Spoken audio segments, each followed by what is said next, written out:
रात का वक्त था। गौरी और कालू अपने घोंसले में बैठे हुए थे जब कालू कौवा अपनी पत्नी गौरी कवि से कहते हैं, गौरी, हमारी शादी को काफी समय बीत गया है। अब क्यों ना हम अपनी संतान के बारे में सोचें। मिठू तोते की शादी भी हमारे साथ हुई थी। उसके यहाँ 2 बच्चे हो चुके हैं। कालू, तुम्हारा तो दिमाग ही खराब हो गया है। तुमने मिठू तोते की पत्नी हरियाली तोती को देखा है। वो कितनी बदसूरत और बदढंगी हो गई है। पहले वो कितनी सुंदर और स्मार्ट थी। जब से उसने 2 बच्चे पैदा किए हैं तो वो कितनी बेढंगी हो गई है। मुझे अपना फिक्र खराब नहीं करना। गौरी, तुम बस अंडा दे दो, बाकी सब कुछ मैं कर लूँगा। अंडे की देखभाल भी और बच्चे की परवरिश भी। तुम बस अंडा ही दे दो। कालू, मुझे अभी बच्चे नहीं चाहिए। वैसे भी मुझे बच्चे पसंद नहीं है। बच्चे हो जाने के बाद अपना जीवन कुछ भी नहीं होता।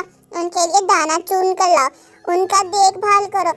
ये सब कुछ मुझसे नहीं होता।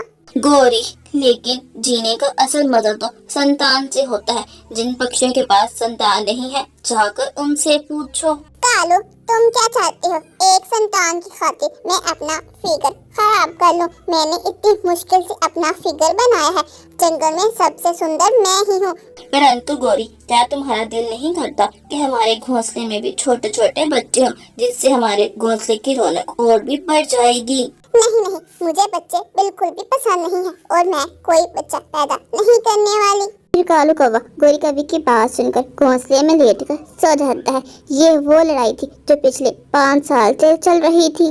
सुबह होते ही कालू कौवा भोजन की खोज के लिए चला जाता है, जबकि गौरी कवि के पेट में दर्द शुरू हो जाता है। थोड़े ही समय के बाद गौरी कवि एक अंडा देती है। तभी कालू कौवा भी भोजन ढूंढकर वापस अपने घोंसले में आ जाता है। गौरी, ये अंडा किस पक्षी का है और तुमने इसे अपने घोंसले में क्यों रखा हुआ है? कालू, ये अंडा किसी पड़ोसी का है। वो आज सुबह ही मुझे दे गया था। वो कह रहा था कि इस अंडे को अपने घोंसले में रख लो। ओह अच्छा, कोई बात नहीं। कुछ समय के लिए हम इस अंडे की देखभाल कर लेते हैं। कालू, तुम सच में ऐसे ही हो या मेरे सामने अच्छा बनने का दिखावा करती हो? ये अंडा किसी पक्षी का नहीं है, बल्कि ये अंडा मेरा है और ये अंडा मैंने दिया है। कालू कौवा गौरी कवि की बात सुनकर बहुत ज्यादा खुश हो जाता है और घोंसले में नाचना शुरू कर देता है। गौरी, तुम्हें आज के बाद कहीं जाने की जरूरत नहीं है। मैं तुम्हारे लिए स्वादिष्ट फल ढूंढ कर लाऊंगा और तुम। हाँ हाँ, अब तो मेरा जीवन यही होने वाला है। सारा दिन इस अंडे की देखभाल करो। फिर इसी तरह कुछ दिन गुजर जाते हैं। गौरी कवि अपने घोंसले में बैठी हुई थी। बस बहुत हो गया। सारा दिन मेरा इस अंडे की रक्षा करने में गुजर जाता है और मेरी आज़ादी खत्म हो गई है। पहले मैं पूरे जंगल में घूमती थी और अब सारा दिन मुझे इस अंडे की रक्षा करनी पड़ती है। मैं अब इस अंडे की रक्षा और नहीं करूँगी। मैं इसे कहीं और फेंक आती हूँ। फिर गौरी कवि कुछ समय तक कुछ सोचने लगती है। फिर अंडा उठाकर उसे अपने साथ लेकर जाती है। गौरी कवि सीधा अंडा लेकर नदी के पास जाती है। ये जगह बिल्कुल ठीक है। ऐसा करती हूँ, इस अंडे को नदी में फेंक देती हूँ। कालू को पता भी नहीं चलेगा कि अंडा कहाँ गया। जब शाम को वो पूछेगा तो कह दूंगी कि चील हमारा अंडा खा गई और मैं कुछ भी नहीं कर पाई। ऐसा सोचकर गौरी कवि वो अंडा नदी में फेंक देती है और चुपचाप वापस अपने घर आ जाती है। कालू कौवा जब गौरी कवि के लिए मीठा स्वादिष्ट फल ढूंढकर लेकर जा रहा था तो रास्ते में उसे मिट्ठू मिलता है। कालू यार, आज तो तुम बहुत खुश दिखाई दे रहे हो। ऐसा लगता है कि तुम्हारे पाँव जमीन पर लग ही नहीं रहे। हाँ मिठू, मैं बहुत खुश हूँ क्योंकि मेरे घर भी एक संतान आने वाली है। कुछ समय पहले ही गौरी कवि ने एक अंडा दिया है। ऐसे कहकर कालू कौवा जल्दी से वापस अपने घर की तरफ चलता है। जब कालू कौवा घर पहुंचते हैं तो गौरी कवि घोंसले में बैठकर रो रही थी। गौरी, क्या हुआ? तुम इस तरह से क्यों रो रही हो? और हमारा अंडा कहाँ है? और ये तुम्हारे पास को क्या हुआ? कालू जी, तुम्हें पता है आज चील ने हमारे घोंसले पर हमला किया। उसने मुझे घायल कर दिया और वो मेरा अंडा खा गई। मैं कुछ नहीं कर पाई। कालू कौवा गौरी कवि की बात सुनकर रोने लगता है। बेबो चिड़िया नदी किनारे पानी पीने के लिए जाती है, जहाँ उसे एक अंडा नजर आता है। अंडा? ये अंडा किस पक्षी का हो सकता है? ऐसा करती हूँ, इस अंडे को अपने साथ ले जाती हूँ। अगर किसी पक्षी का अंडा गुम गया होगा तो खुद आकर मुझसे ले जाएगा। ऐसा कहकर बेबो चिड़िया वो अंडा अपने घर ले जाती है। मम्मा, मम्मा, है? क्या इसमें मेरा बहन या भाई है? हाँ हाँ गुड़िया, मेरी जान, इस अंडे में तुम्हारी बहन या भाई है। जब वो आ जाएगा तो तुम दोनों मिलकर बहुत खेलना। फिर इसी तरह बेबो चिड़िया उस अंडे की रक्षा करती, सारा दिन उसकी देखभाल करती। कुछ समय के बाद ही उस अंडे से एक छोटा सा कौवे का बच्चा निकलता है, जिसे देखकर बेबो चिड़िया बहुत ज्यादा खुश हो जाती। कालू कौवा गुस्से में ये कहकर वहाँ से चुपचाप चला जाता है। गौरी कभी रोती हुई सीधा बेबो चिड़िया के घर जाती है। बेबो, मैंने सुना है कि तुम्हें नदी किनारे एक अंडा मिला था। हाँ हाँ गौरी, मुझे नदी किनारे एक अंडा मिला था। उसमें से एक बहुत सुंदर सा बच्चा निकला है। बेबो, क्या वो एक कौवा है?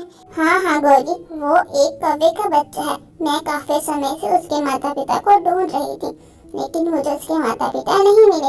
अब मैंने उसको अपना ही बेटा बना लिया है। बेबो, वो अंडा मेरा था। तुम मुझे वो बच्चा दे दो। मैंने गुस्से में वो अंडा नदी में फेंक दिया था।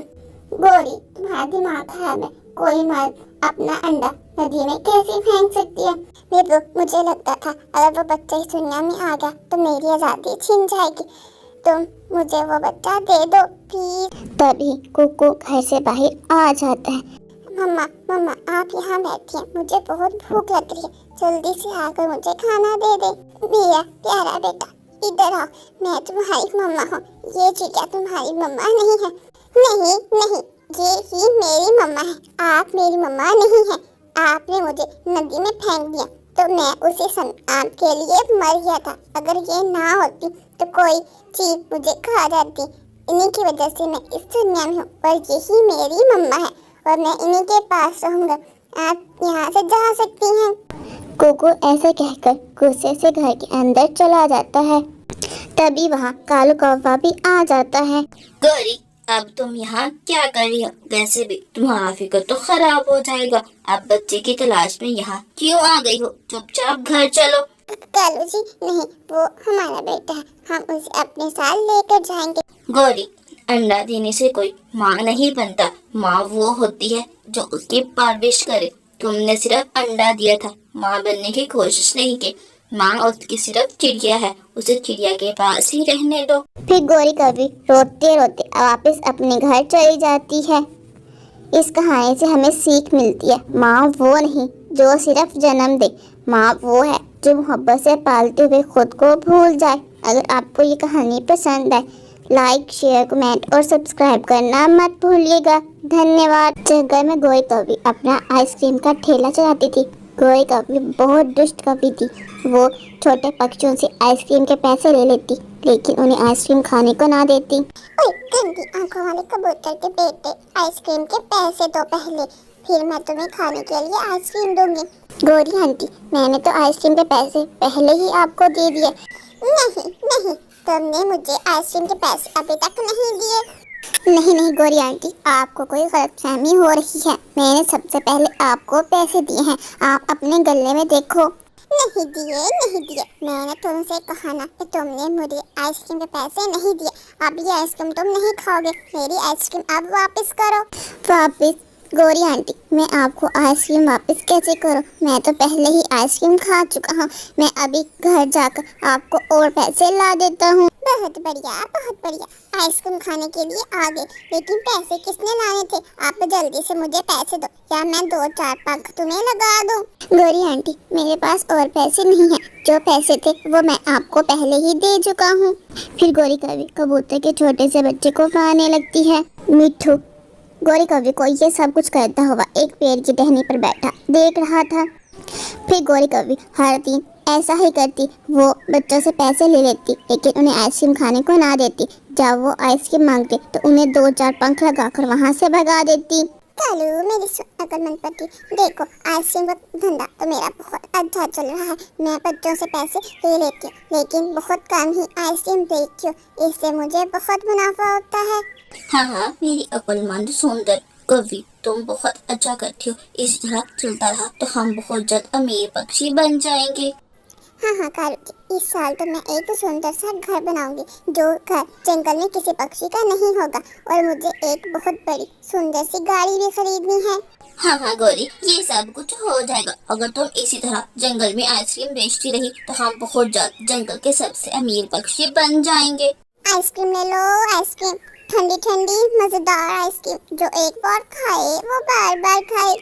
चिड़िया की छोटी बेटी जो अपने घोंसले में बैठी हुई थी, गोरी कौवी की आवाज़ सुनकर जल्दी से आइसक्रीम खाने के लिए वहाँ जाती है। आइसक्रीम, गोरी आंटी आप मुझे चॉकलेट आइसक्रीम दे दीजिए। हाँ हाँ छोटी चिड़िया की बेटी, मैं तुम्हें अभी स्वादिष्ट आइसक्रीम देती हूँ जो तुमने पहले कभी नहीं खाई होगी। गोरी आंटी, ये आइसक्रीम तो बहुत स्वादिष्ट थी। मैंने आज तक इतनी स्वादिष्ट आइसक्रीम कभी नहीं खाई। बहुत मजा आ गया। हाँ हाँ छोटी चिड़िया, मुझे पता कि मेरी आइसक्रीम बहुत स्वादिष्ट है। अब आइसक्रीम खा लिया तो इस आइसक्रीम के पैसे भी दो। पैसे? गोरी आंटी मुझे क्षमा करना, लगता है मैं पैसे लाना भूल गई। मैं अभी आपको पैसे ला देती हूँ। शक्ल से तो बहुत मासूम दिखती हो, लेकिन हो बहुत दुष्ट। आइसक्रीम खा ली तो आइसक्रीम में पैसे किसने देने हैं? अगर पैसे नहीं दिए तो मैं तुम्हें घर नहीं जाने दूंगी। गोरी आंटी, मेरा घर वो सामने वाले पेड़ पर है। मैं अभी जाकर आपको अपनी मम्मा से पैसे ला देती हूँ। नहीं नहीं, मैं बिना पैसे लिए तुम्हें यहाँ से जाने नहीं दूंगी। चुपचाप तुम मेरे ठेले पर बैठ जाओ। जब तुम अपनी मम्मा को नहीं मिलोगी तो वो पैसे देकर तुम्हें ले जाएगी। तभी कबूतर भी आइसक्रीम खाने के लिए वहाँ आ जाता है। गोरी, एक वनीला आइसक्रीम दे दो। गुड़िया, तुम यहाँ क्या कर रही हो? क्या तुमने भी गोरी कौवी के ठेले पर आइसक्रीम बेचना शुरू कर दिया? नहीं नहीं अंकल, मैंने आइसक्रीम बेचना शुरू नहीं किया, बल्कि मैं आज आइसक्रीम खाने के लिए आई थी, लेकिन पैसे भूल गई, इसलिए गोरी आंटी ने मुझे अपने ठेले पर बैठा रखा है। ये लो कबूतर आइसक्रीम, जब तक ये मुझे पैसे नहीं देगी तब तक मैं इसे जाने नहीं दूंगी। लेकिन गोरी, अगर वो पैसे लाना भूल गई है तो कोई बात नहीं, तुम उसे जाने दो, वो तुम्हें पैसे लाकर दे देगी। गंदी आंखों वाले मोटा कबूतर, चुपचाप आइसक्रीम खा और यहाँ से दफा हो जा। तुम मेरे मामले में मत पड़ो। अच्छा अच्छा गोरी, ठीक है, ये लो तुम्हारे आइसक्रीम पैसे और ये गुड़िया की आइसक्रीम के पैसे हैं। अब तुम उसे यहाँ से जाने दो। फिर गुड़िया गोरी कौवी से जान छुड़ाकर रोते हुए वापस अपने घर चली जाती है। गुड़िया, आज तुम्हें घर वापस आने में इतना समय लगा गया, कहाँ थी तो? मम्मा मम्मा, वो गोरी आंटी बहुत दुष्ट है। जब मैं आइसक्रीम खाने के लिए गई तो मैं पैसे लेकर जाना भूल गई। उन्होंने मेरे साथ बहुत बुरा किया। वो गोरी कौवी वाकई में बहुत दुष्ट है, लेकिन आप उसे सबक सिखाना ही होगा। अगले ही दिन बेबो चिड़िया गुस्से में आकर एक आइसक्रीम का स्टॉल खोल लेती है। सभी पक्षी बेबो चिड़िया का आइसक्रीम का ठेला देखकर बहुत ज्यादा खुश हो जाते हैं। थोड़े ही समय के बाद बेबो चिड़िया के स्टॉल पर पक्षियों की भीड़ लग जाती है। बेबो चिड़िया बहुत स्वादिष्ट आइसक्रीम सभी पक्षियों को बहुत सस्ते दाम खिलाने लगती है, जबकि कोई भी पक्षी गोरी कौवी के पास नहीं जाता। ये चिड़िया तो बहुत दुष्ट है। आप इस जंगल में मेरा काम नहीं चलेगा, अब मुझे कहीं और जाना ही पड़ेगा। इस तरह गोरी कौवी का धंधा बंद हो जाता है और बेबो चिड़िया जंगल के पक्षियों को आइसक्रीम खिलाने लगती है। अगर आप लोगों को ये कहानी पसंद आए तो अपने दोस्तों के साथ शेयर कीजिए, लाइक कीजिए और चैनल को सब्सक्राइब करना मत भूलिएगा।